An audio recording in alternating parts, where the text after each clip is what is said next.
We had a day off, so we headed from Canggu, Bali's digital nomad capital on the coast, inland to Ubud, in the center of the island. Ubud is Bali's home of culture and spirituality, with rice fields and some of our favorite walks and cafes. It's a 1-hour drive on the scooter and well worth the trip. We're Adam and Theresa. We run Keen on Yoga, an online yoga platform, while we travel around looking for a place to call home. Our channel is new and we're learning the skills. So thanks for watching. Please subscribe and help us grow together. After some serious traffic action in Ubud, it turns out that it's a bit more trafficy still than what I remembered from last time. We're here at the hotel. It's a wonderful hotel, and we stayed in here the first night we got to Bali and really liked it. So now and again we can have a weekend free. We come back to the hotel because it's good memories and it's really, really nice and a reasonable price. Teresa's checking in now.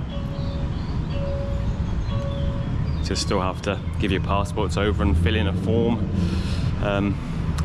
So this kind of makes checking a rather arduous process. Little bar if you want that kind of thing. I wanted to take you out here for the swimming pool view. And as you can see, just the kind of beauty of the building with the stone and the wood, and it's kind of like an inner courtyard with this pool here. Fantastic, isn't it? So, as I said, whenever we can, spend one night just recuperating in this beautiful setting like this. So you can sit down, little cafe settings with this. There's always water everywhere here because it's built on, I mean, there's so many waterways running through Bali, and also it's very cooling. So anyway, I'll show you the room in a second. So here we are in the hotel, and I want to show you a little bit show you the room. And coming in, Teresa's running away from the camera.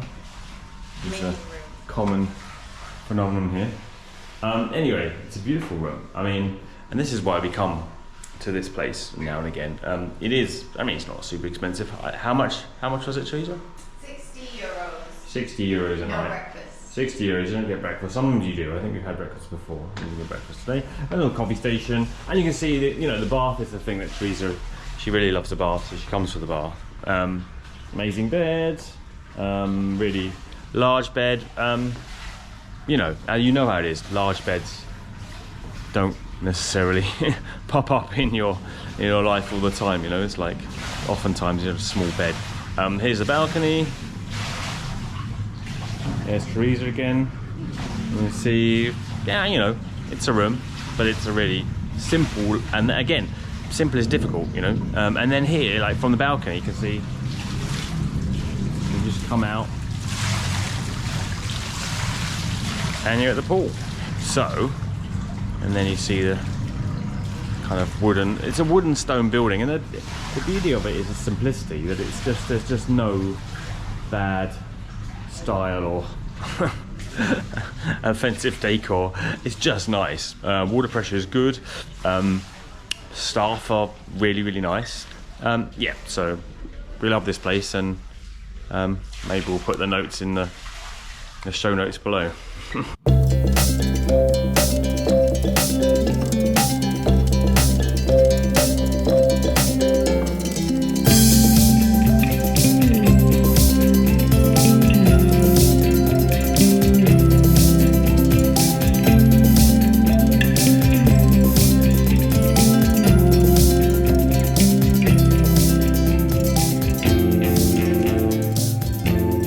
Okay, so this is the Clear Cafe. It's a bit of an institution in Ubud, I think, and it's a special day. Galangan, the end of Galangan, which is, I'm not exactly sure. You have to take your shoes off, by the way. So look, in the video, Teresa's going to take her shoes off now, and we're going in.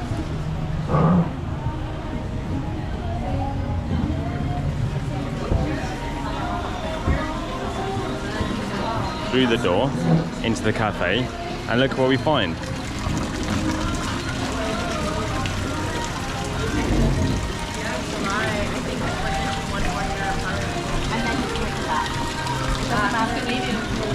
Amazing, eh?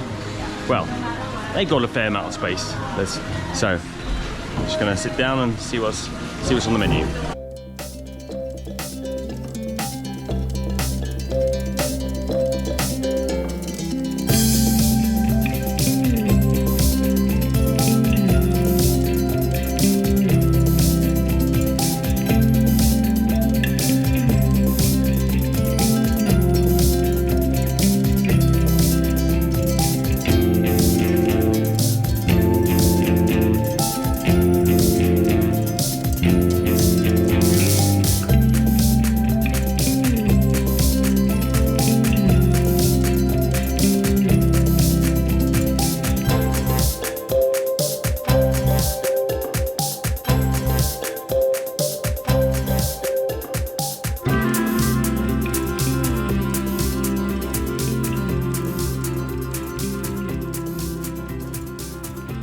Ubud, we took a day off and we've driven up here. It's about an hour from Canggu, which is where we're staying on the coast. Ubud is very different if you don't know Bali at all. Ubud is like a jungle and it's quieter and there's a different kind of, how do you say it, tourist I suppose, or foreigner. More someone coming on a holiday basically rather than a digital nomad, which is where Canggu is really taking off these days. It's really known for that. And here it's it's the yoga teacher trainee, really. It's been famous for years for yoga teacher trainings. We haven't done one here, although we've seen spaces to do one, so you never know. Anyway, so we're walking in the rice fields. It's really famous for these rice fields. And you just get a lot more space and greenery around you, basically. It's a lot more relaxed. Ubud is the capital of culture for Bali, so whenever you mention to a Balinese person who's coming to Ubud, they're very happy and very smiley.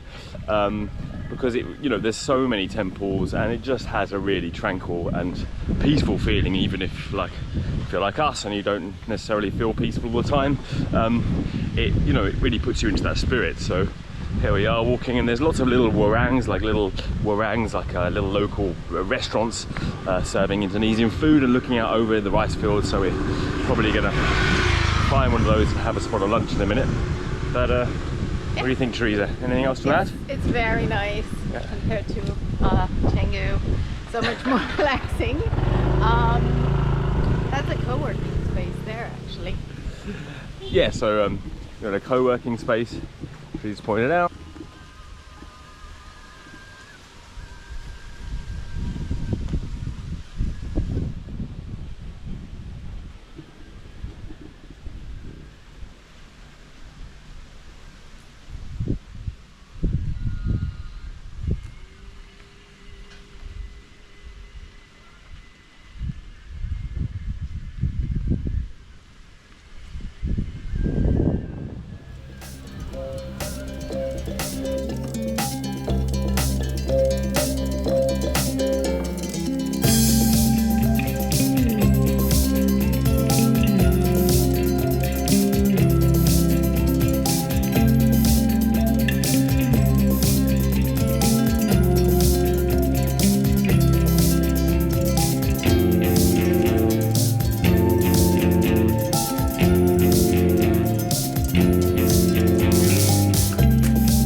pastimes, getting a coconut. Everyone loves fresh coconut. When I first came to Southeast Asia, I thought the coconut was full of coconut milk, so I was a little bit disappointed.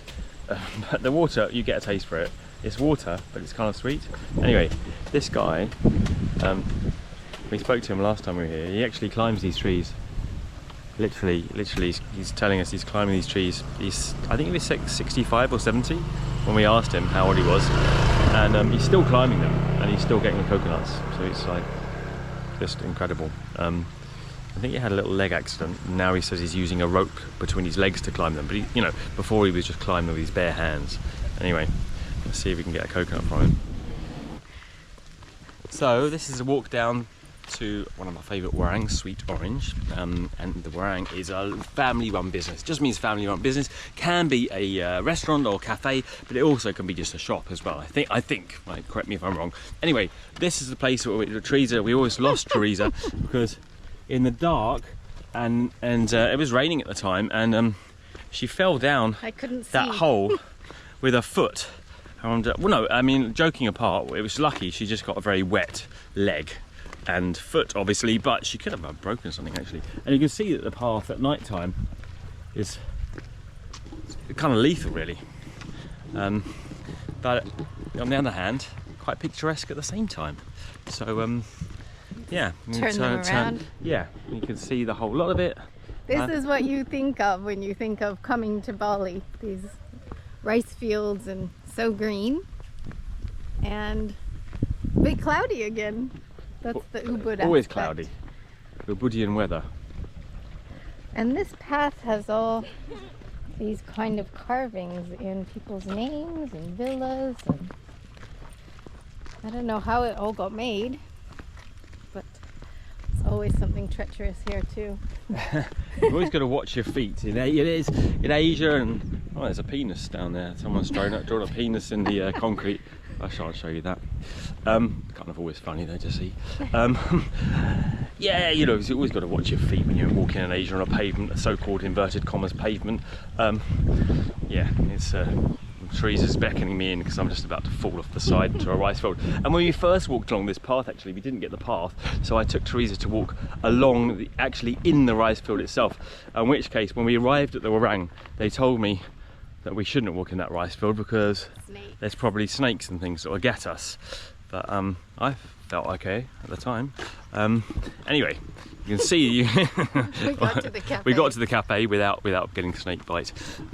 So yeah, you get the idea. I mean, let's say the weather is always it's a little bit ominous. Let's say you never know when you're going to get to this place whether it's going to be raining on you, but it's worth the trip. And it's just to give you a little bit more about the Warung experience, it's worth going a little bit out of off the beaten track from the town itself.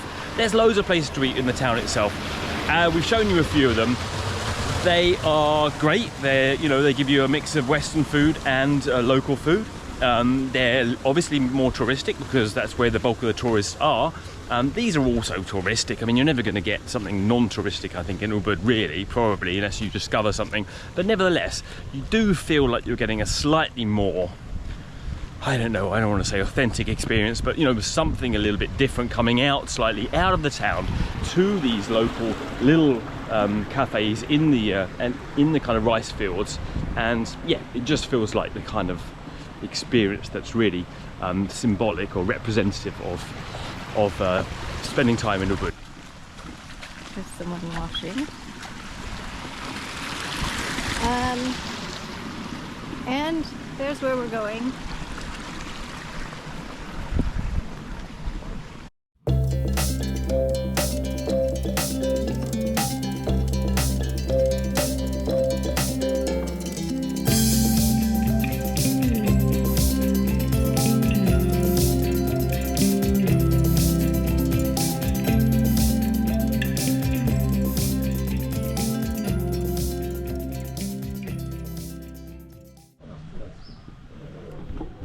Okay, so we've got here and our table is available.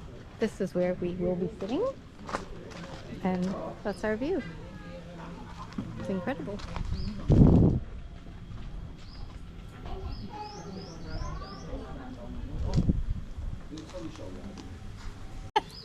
Okay, so I'm chewing a mouthful of food and Theresa's just got her gado-gado. Classic Indonesian dish. Got tempeh, tofu, egg, rice and peanut sauce. There you go, there's a peanut sauce, and there's a special putu sauce which Theresa likes. Really bloody hot, really hot. Anyway, the food is generally spicy, but you can always ask for it less spicy. There you go.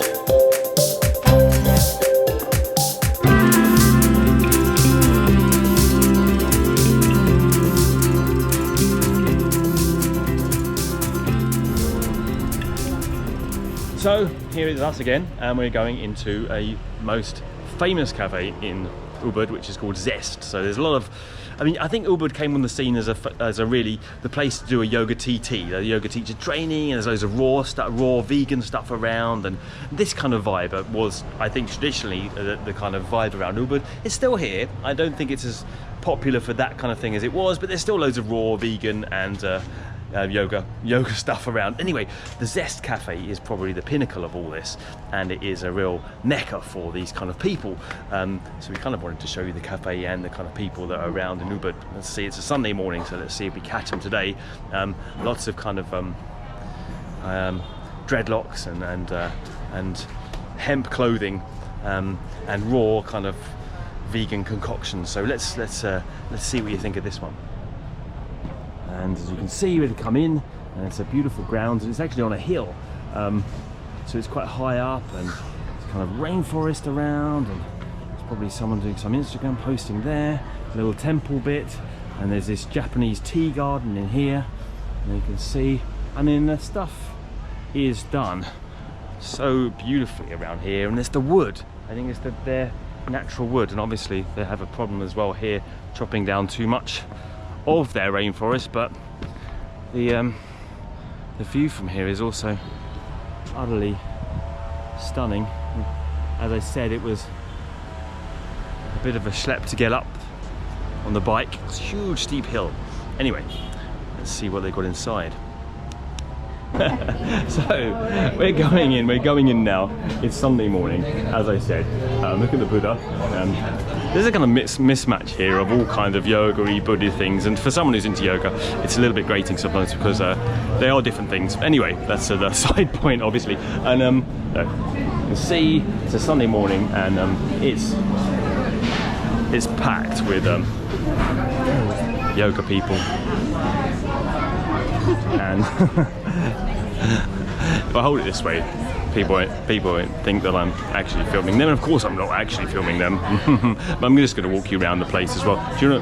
Here's Theresa. I'm here too. She's still here. So we're just going to find a place to sit, get a coffee or something. All kinds of raw. There's not a raw dessert. I'm just going to show you the counter, the raw dessert. Morning. Morning. How are you? Fine. How are you? Hey.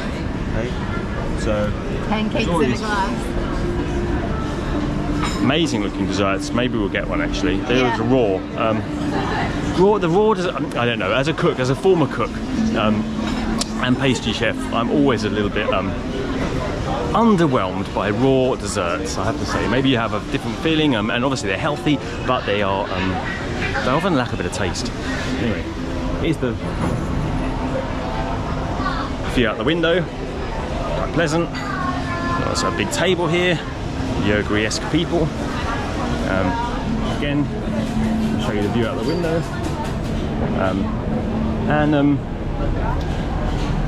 Yeah, it's a really beautiful place. Again, this stone and wood combination is really typical of Ubud. Just fantastic, and set in the rainforest.